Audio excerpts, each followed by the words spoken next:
Good evening, everyone, and welcome back to my match here in WWE 2K25. This one is Brock Lesnar for WWF. We have got Dr. Death Steve Williams for WCW and the Human Suplex Machine himself, Taz, for ECW. This is the Battle of the Suplexes. Now, I've been a little bit liberal with the dating on this one because, of course, Brock Lesnar wasn't around in the Attitude Era, but he just sort of made sense for this match, so we're going to use him. Well, I've gone for an old school Lesnar. I think this is a 2002 version of his core. And at the moment in the ranking system, he's doing incredibly well. He currently sits in 6th position on plus 22 after 33 matches. And remember, this match is worth 3 points for the winner, 1 point for the victory, and 2 bonus points for defeating multiple opponents at once. So Lesnar could move up 3 positions up to 4th in the rankings with a win here. We'll take him above both Seth Rollins and Roman Reigns. Next up then, we have got Dr. Death Steve Williams. There is a lot of Williams, isn't there? Trick Williams, Willie Mack, Kenny Williams, Dr. Death Steve Williams, there he is. He is on -1 after 6 matches. He had 1 match in 2021, 3 in 2022, 2 matches in 2024, and this is his first chance to show what he can do here in 2025. Currently on -1, like I say, he's sort of hovering around an area he won't want to be. But this is the opportunity, like I said, +3 for the winner. He could go up to a +2 from a -1 in 1 match, which would be a huge swing for him. And finally then, representing ECW, who are on a great run in these matches at the moment, is the Human Suplex Machine himself. It is Taz. He currently sits on +7 after 17 matches, so in a very good position, in 60th position, alongside a few other people on the same amount of points. We've got the likes of Jack Perry, we've got Hangman Adam Page, Andre the Giant, Chris Jericho, as well as Ace Romero's knocking around there, Dexter Lumis. So a few people that are probably a little bit higher than they should be as well. But I always say the cream will rise to the top, and there's a lot of cream in this match. That sounded terrible. It sounded a lot worse than I meant it to, I promise.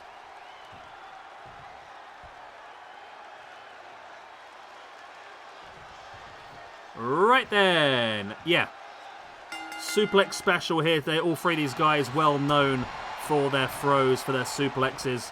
It'd be very interesting to see how it goes. Already the big belly to belly by Dr. Death Steve Williams. Brock Lesnar now going to take Taz up. This is going to be a high impact maneuver.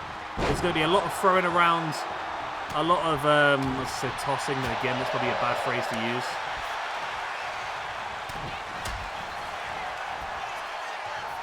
Of course, Taz also has access to that big submission hold as well, which we know he's very effective with.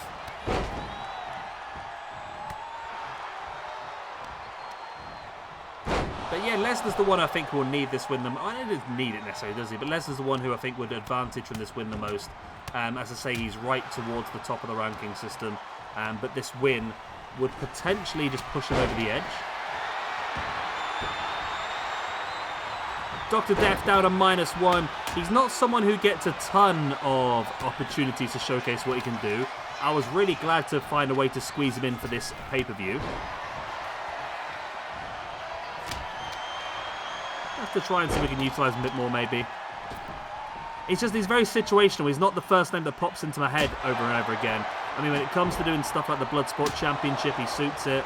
And then obviously this, utilising him. Again, somebody who worked for all 3 companies at one time or another. Maybe as part of the, was it the Minnesota Wrecking Crew, I want to say? That might be completely wrong. Alongside Terry Gordy as a tag team partner at one point. Hang on, look, was it Minnesota Wrecking Crew? It is... No, the Violence Miracle Collection. Nope. I got nearly every single one of those words wrong. The Violence Miracle Connection. There we go. It's Dr. Death Steve Williams and Bam Bam Terry Gordy.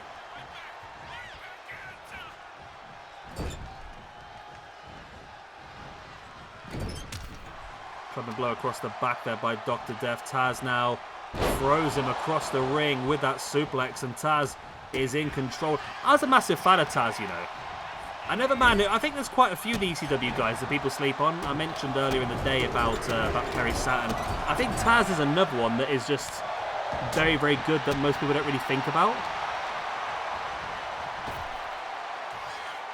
Big spine buster there by Dr. Death, in with a pin. There's the one, only a 1 count.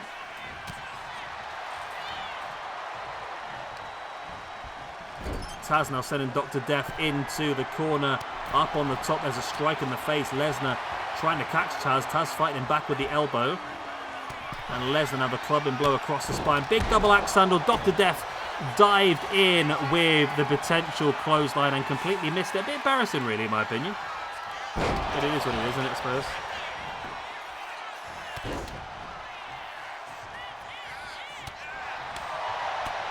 Strikes now by Taz. Look for the boot in the gut. Dr. Death spins him round with a forearm.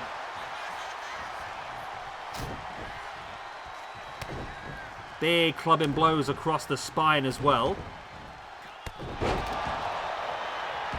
Dr. Death now sliding to the outside, looking under the ring for some toys. He's done pretty well so far with the kendo sticks. Went for another kendo stick, but Lesnar, oh my God, look at that German. Just launched him. Up on the shoulder now, onto the shoulder, and then, oh, I thought he was going to go for a F5, but no, the powerbomb. Keeps the grip, lifts him up, keeps the grip, lifts him up for a second, and then a third.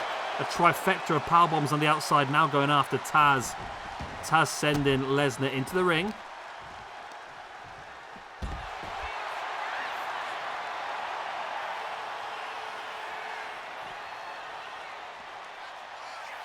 Dr. Death now bringing Taz back up to his feet on the outside. I'm surprised Dr. Death's even moving after that trifecta of powerbombs, to be honest. Lesnar now, though, with Taz up on the shoulders. In with that F5. But, of course, Dr. Death is there to break up the pin straight away, but the damage has been done to Taz. Dr. Death taking Lesnar up with the electric chair drop. And now, lovely, taking the leg down.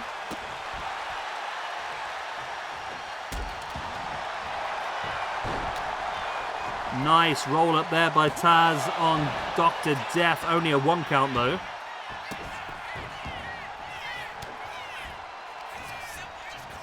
Lesnar now just picking up and launching Dr. Death. His moveset is amazing. Just really just throwing people around.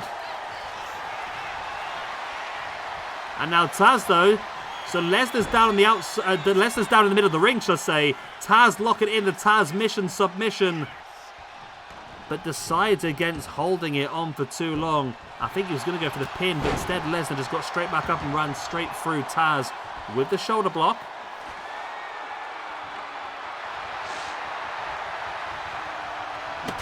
Lesnar brings in the sledgehammer right into the gut of Taz. Big damage being done. Once again, striking down.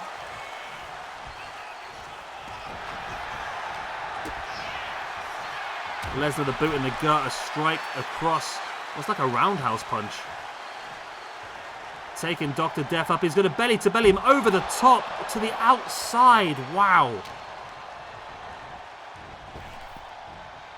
And Lesnar, I think he was stalking there, potentially looking at maybe another F5. Taz was able to turn it around, and Taz now went for the clothesline. Lesnar ducks it, and Lesnar just launches Taz over the shoulder.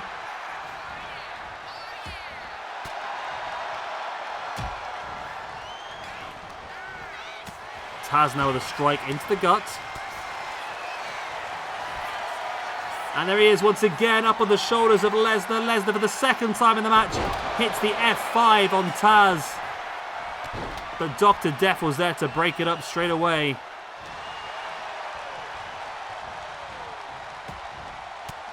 That's twice now. Taz has been hit with the F5 by Brock Lesnar, and it's twice that Dr. Death Steve Williams has saved the match. Taz now wrenching back at the arm.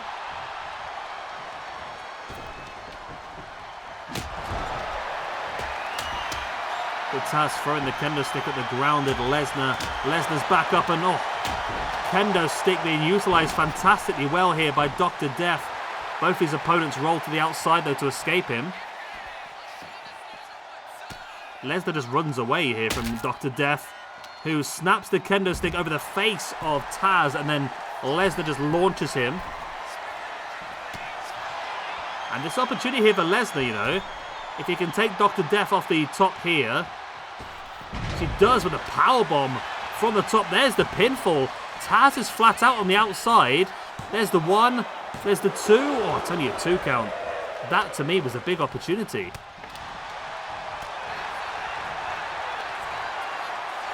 Dr. Death now with Lesnar on the shoulder. Him that running power slam, one of his finisher maneuvers, but Taz will be there to break this one up.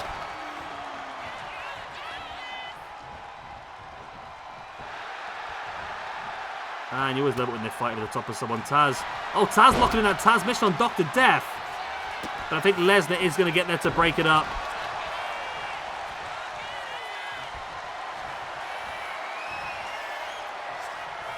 And now Lesnar. Oh no. I thought he might be looking for an F5 there on Dr. Death, but Dr. Death fighting back.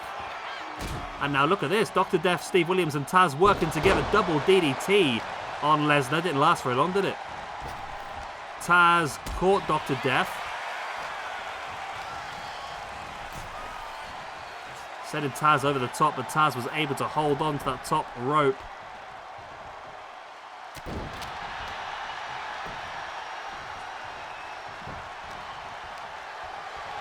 Dr. Death now taking Taz up into a gorilla press, dropped him. I think his face landed on the handle of that sledgehammer. Dr. Death now with the sledgehammer right into the gut of Brock Lesnar.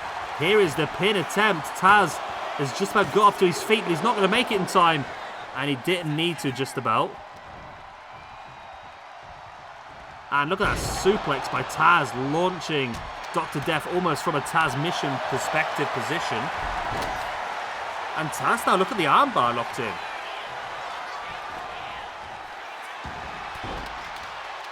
Big knee right on the top of the head by Lesnar on Taz. Sledgehammer in the gut by Dr. Death on both of his opponents.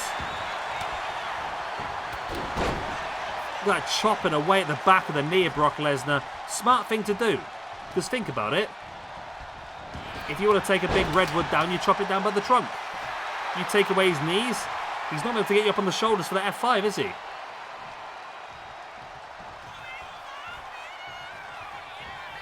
Taz now looking for that T-bone right into the turnbuckle, but Lesnar's there to slam Taz back of the head first into the mat. What's Lesnar's thoughts here? Is he gonna hit him with a third F5? No, he's gonna go for the powerbomb. Big powerbomb, keeps the grip, lifts him for a second. And a third big powerbomb coming from Brock Lesnar on Taz. He's not going to hit him with a third F5, is he, surely? He's freaking well is, I know that.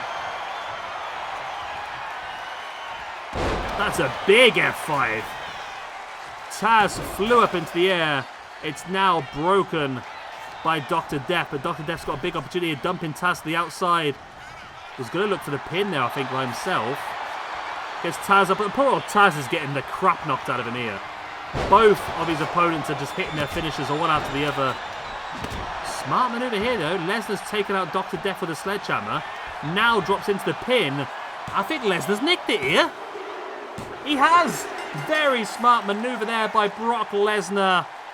And boy, did WWF need that victory.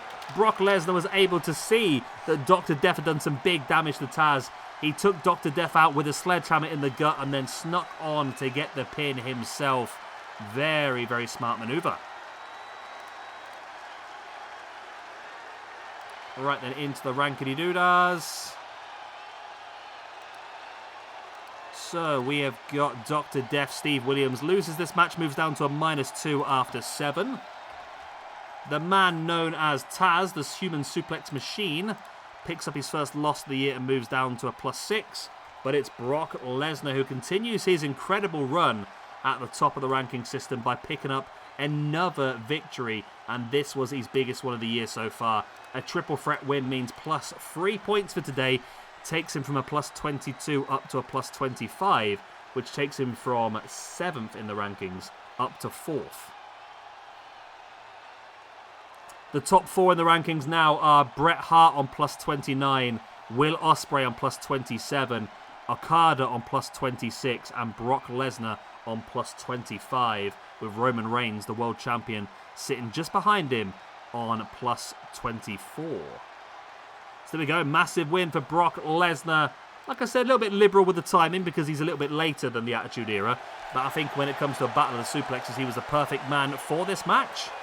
Right, one more match left for you today. It is the Battle of the Spears. It is Edge versus Goldberg versus Rhino. And that is your next match coming up today. If you've enjoyed this one, hit the like, subscribe, and the good stuff. And I'll see you again later. Bye-bye. Oh my God, what is this?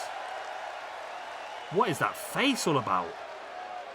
Oh my God, that has to be the thumbnail. I've never seen anything like it. That is intense.